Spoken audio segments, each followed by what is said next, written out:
não se regozije sobre mim, ó meu inimigo. Se eu cair, me levantarei.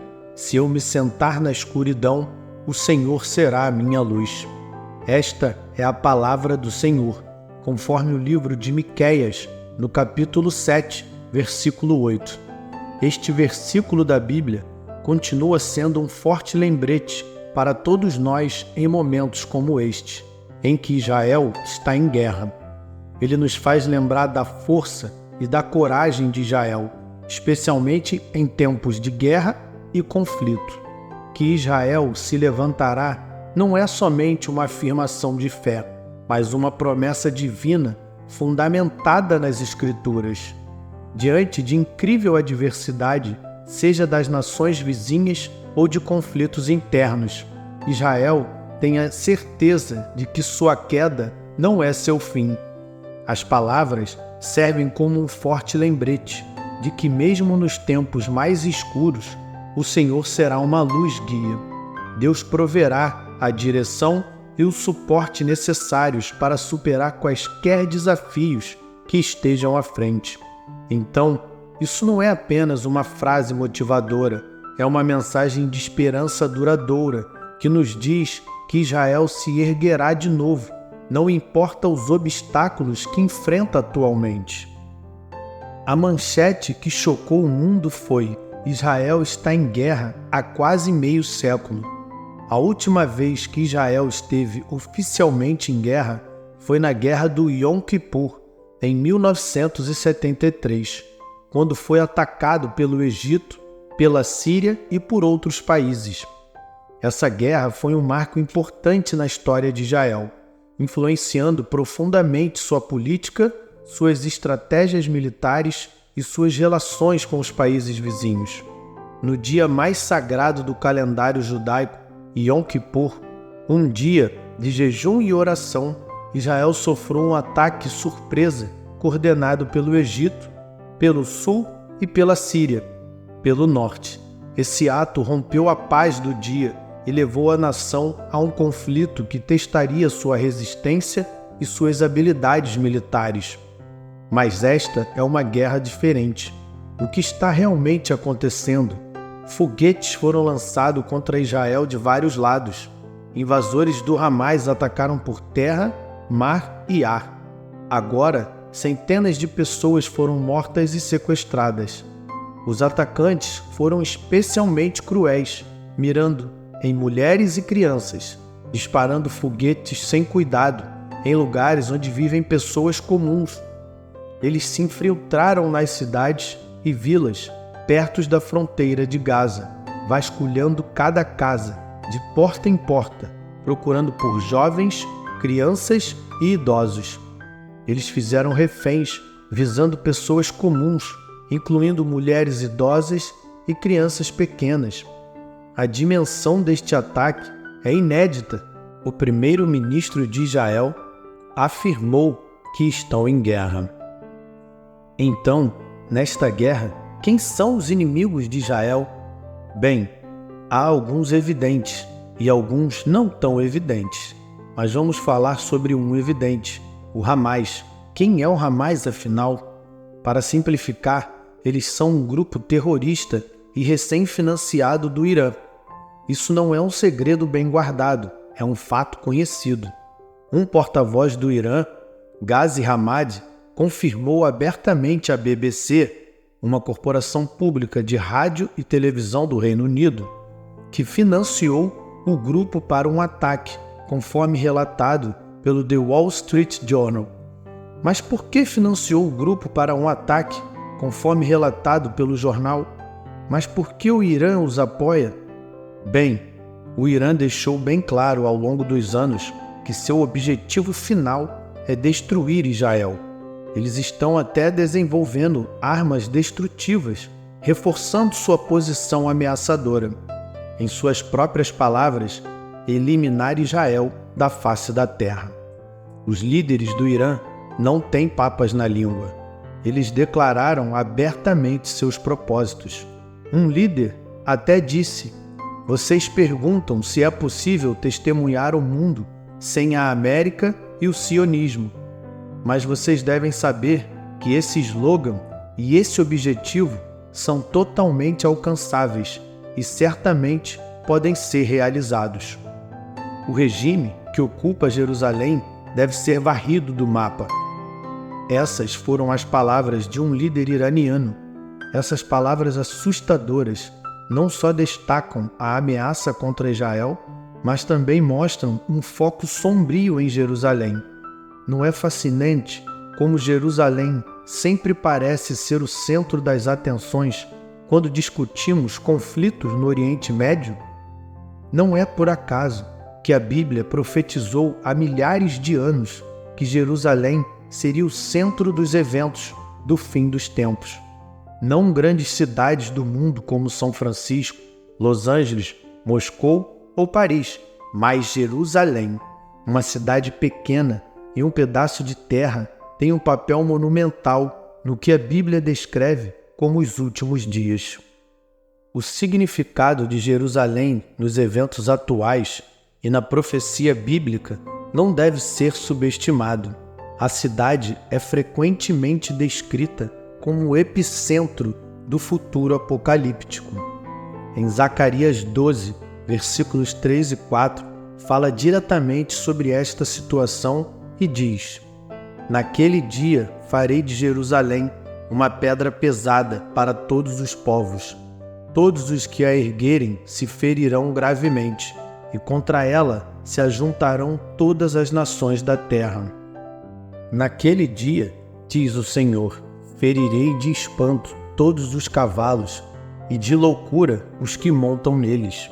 Mas sobre a casa de Judá abrirei os meus olhos e ferirei de cegueira todos os cavalos dos povos. Ao observarmos as ameaças contra Israel e Jerusalém, vamos lembrar o que a Bíblia diz sobre esta cidade pequena, mas imensamente significativa. Jerusalém é descrita como uma rocha inabalável, e as nações que tentam removê-la só se machucarão. Esta profecia permanece como um poderoso testemunho da proteção divina e do papel significativo que Jerusalém desempenha no desenrolar dos eventos do fim dos tempos. É realmente interessante ver como os eventos atuais continuam alinhados com as profecias bíblicas antigas, especialmente em relação a Jerusalém. Isso nos convida a prestar muita atenção ao que acontece lá, não apenas por causa da atual geopolítica, mas também para aprofundar a nossa compreensão das profecias bíblicas que ainda estão para se cumprir. Então, é importante prestar atenção à profecia bíblica. Devemos tomar nota cuidadosa dos acontecimentos que se desdobram em Israel.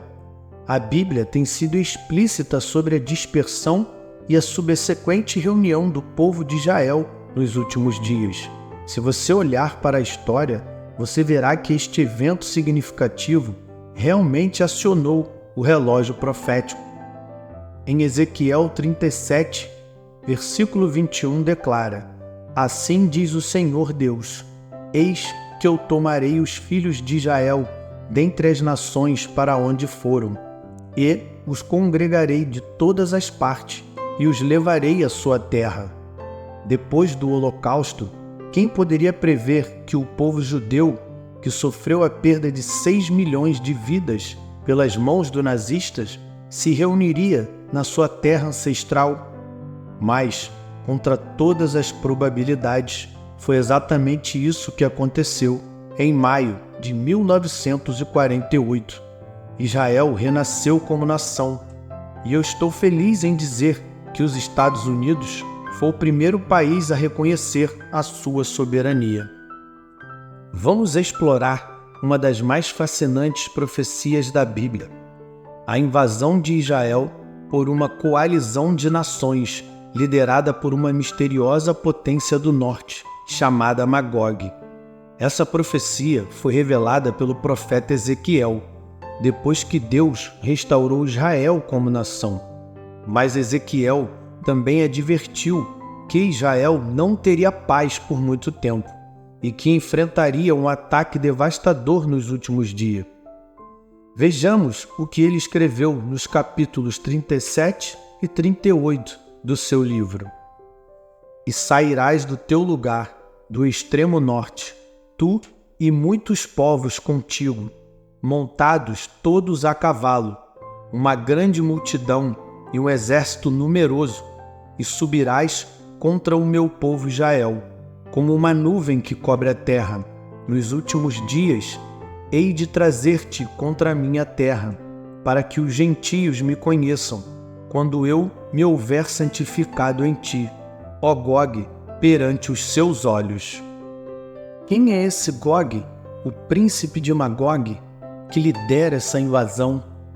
A Bíblia não nos dá uma resposta definitiva, mas muitos estudiosos e especialistas acreditam que se trata da Rússia moderna. Se olharmos para o mapa do Oriente Médio, veremos que a Rússia está situada ao norte de Israel. Mas por que a Rússia atacaria Israel? Ezequiel nos dá outra pista ao mencionar alguns dos aliados de Gog. Persas, etíopes e líbios estarão com eles, todos com escudo e capacete. Isso está em Ezequiel 38, versículo 5. Persas é o nome antigo do que hoje conhecemos como Irã. Não é incrível que a Bíblia tenha predito há centenas de anos que uma grande força do norte atacaria Israel e que entre seus aliados estaria a Pérsia ou o atual Irã? Enquanto assistimos às mudanças geopolíticas e aos conflitos que envolvem Israel, devemos estar atentos aos sinais dos tempos e à palavra profética de Deus. O que estamos vendo acontecer no mundo hoje não é apenas história, mas profecia se cumprindo. A Bíblia já havia previsto esses eventos, especialmente os que envolvem Israel. Por isso, precisamos estar atentos, não só para entender o que está acontecendo, mas para nos prepararmos espiritualmente e nos despertarmos. Estamos vivendo em um tempo extraordinário, onde as profecias bíblicas estão se alinhando de forma impressionante com os fatos atuais. Um exemplo disso é o livro de Ezequiel, capítulo 38, que diz sobre uma força do norte chamada Magog, que virá contra Israel com ganchos nos queixos, como se fosse forçada a entrar em um conflito. Essa força do norte terá como aliada a Pérsia, o antigo nome do Irã moderno. Em Ezequiel 38, versículo 3 e 4 diz: Assim diz o Senhor Deus: Eis que eu sou contra ti, ó Gog, príncipe de Rois, de Meseque e de Tubal, e te farei voltar, e porei anzóis nos teus queixos, e levarei a ti e a todo o teu exército. Não sei se isso é o cumprimento exato dessas profecias antigas, mas pense nisso. Se você acordar com notícias de ataques da Rússia a Israel, saiba que você está vendo as profecias bíblicas se realizarem diante dos seus olhos, em tempo real. Isso é um alerta para todos, especialmente para nós que cremos nas Escrituras, de que estamos, de fato, vivendo em um tempo extraordinário. Diante dos acontecimentos que estamos presenciando no mundo hoje, você pode se perguntar: o que os cristãos devem fazer? Em primeiro lugar, devemos olhar para o alto, pois Jesus nos disse: quando virem essas coisas acontecendo, levantem-se e ergam a cabeça, pois a sua redenção está próxima. Isso significa que devemos viver com expectativa e disposição para o retorno de Jesus Cristo. Não é um tempo de temor ou desânimo, mas de preparação espiritual e moral, enquanto aguardamos o dia da nossa salvação final, além de vivermos na expectativa do retorno de Cristo. Há outra ação muito importante que devemos fazer: orar. O Salmo 122, versículo 6 diz: Orem pela paz de Jerusalém, sejam prósperos os que te amam. Como crentes, temos uma ordem divina de interceder por Israel. Devemos orar fervorosamente pelo fim dos ataques terroristas, pela libertação dos reféns e pela paz duradoura na região. As nossas orações não são apenas atos ritualísticos, mas uma força poderosa, especialmente quando estão de acordo com a vontade de Deus. Devemos também orar pela mão protetora de Deus sobre a nação de Israel nesses tempos difíceis.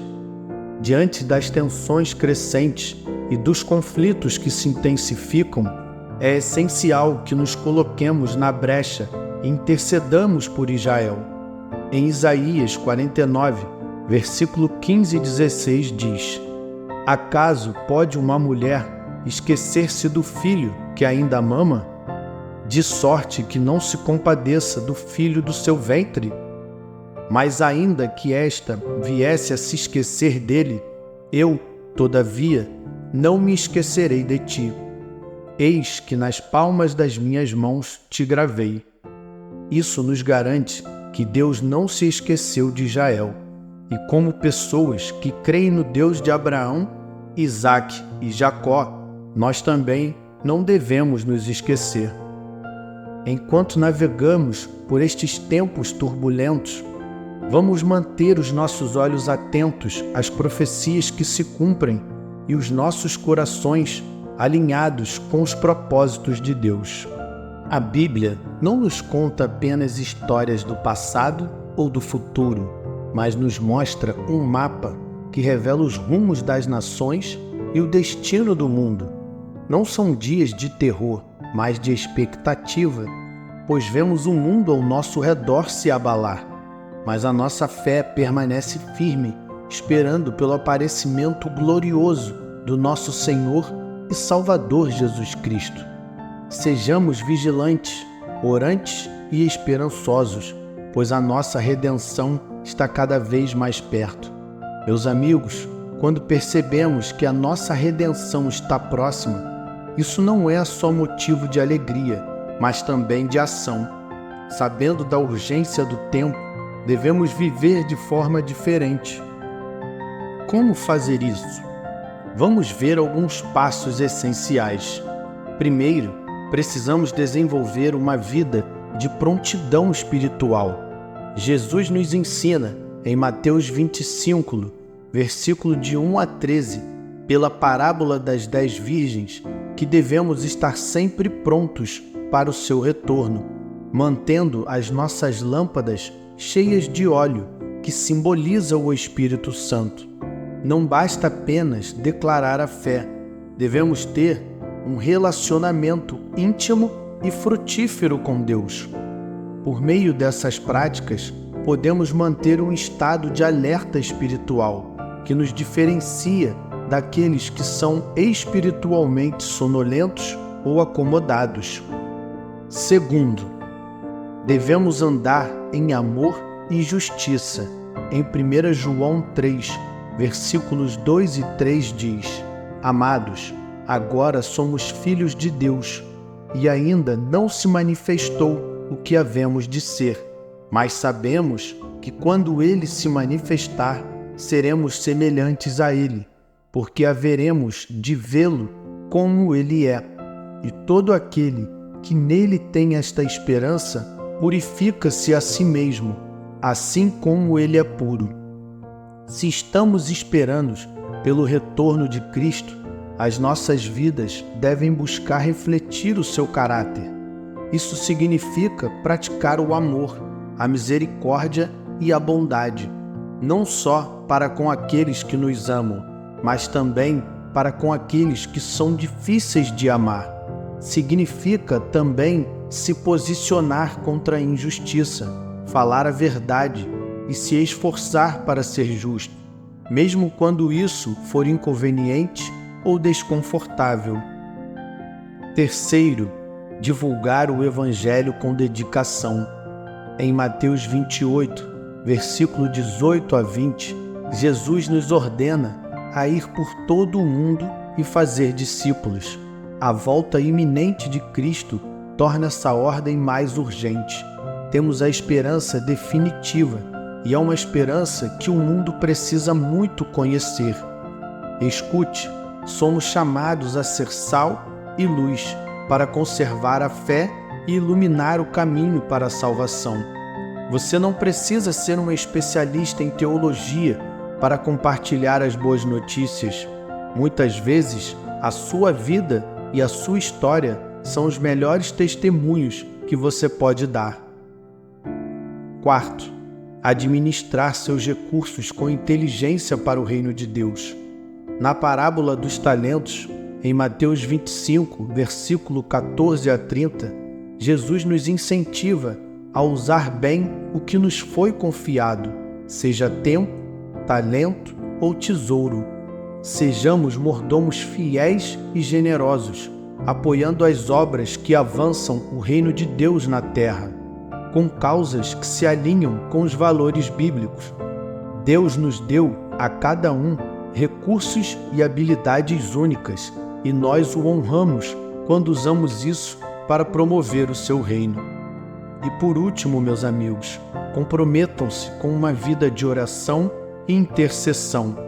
Em 1 Tessalonicenses 5, versículo 17, nos aconselha a orar sem cessar. Isso não significa que devemos ficar o tempo todo em oração formal, mas que a nossa vida deve ser uma atitude constante de oração. Em especial, precisamos nos importar com os perdidos, os sofridos e as nações, especialmente Israel, por causa do seu significado profético.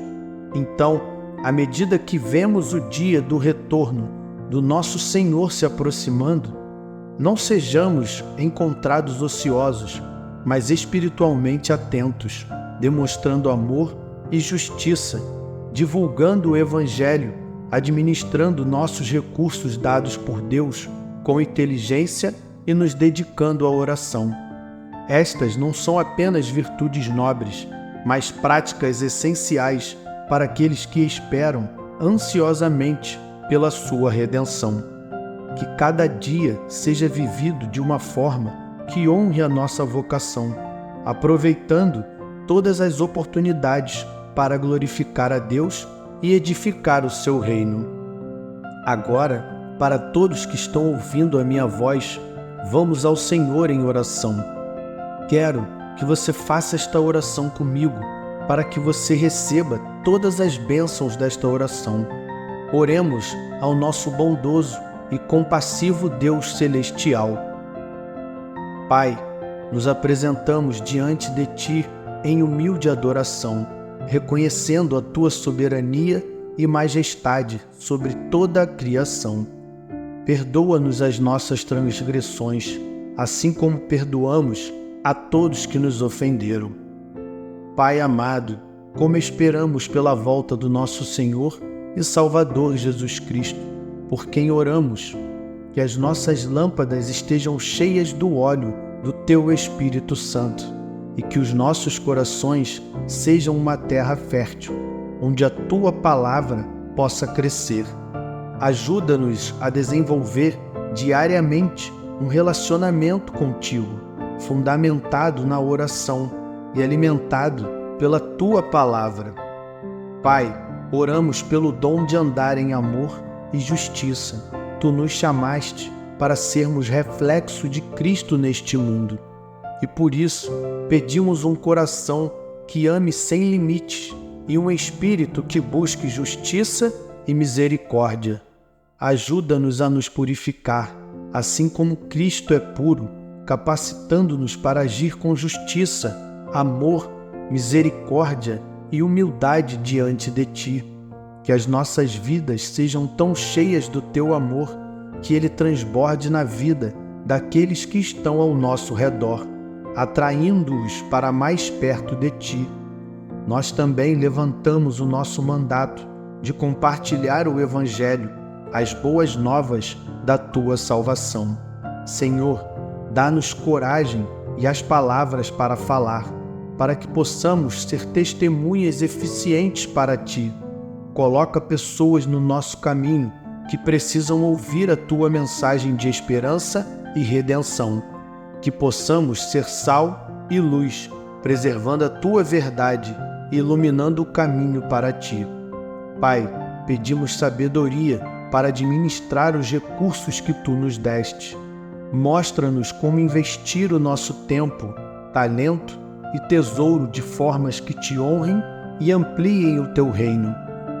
Senhor, pedimos a Tua orientação para que sejamos mordomos fiéis de tudo que nos confiaste. Pai misericordioso, pedimos o Teu toque de cura sobre todo o nosso ser, físico, emocional e espiritual, restaurando-nos a saúde plena, de acordo com a Tua vontade perfeita.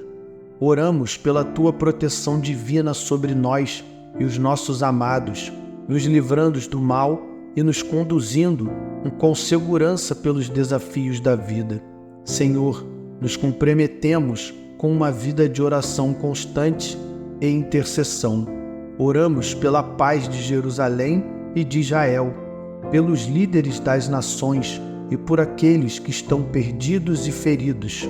Senhor, neste momento crucial, que Tu possas guiar os líderes de Israel com a Tua sabedoria. Pai, pedimos que a Tua vontade seja feita na terra como é no céu. Como a nossa redenção está próxima, que as nossas vidas sejam um sacrifício vivo, santo e agradável a Ti, enquanto esperamos por essa bendita esperança. Agradecemos ao Senhor por ouvir a nossa oração. No nome poderoso de Jesus. Amém.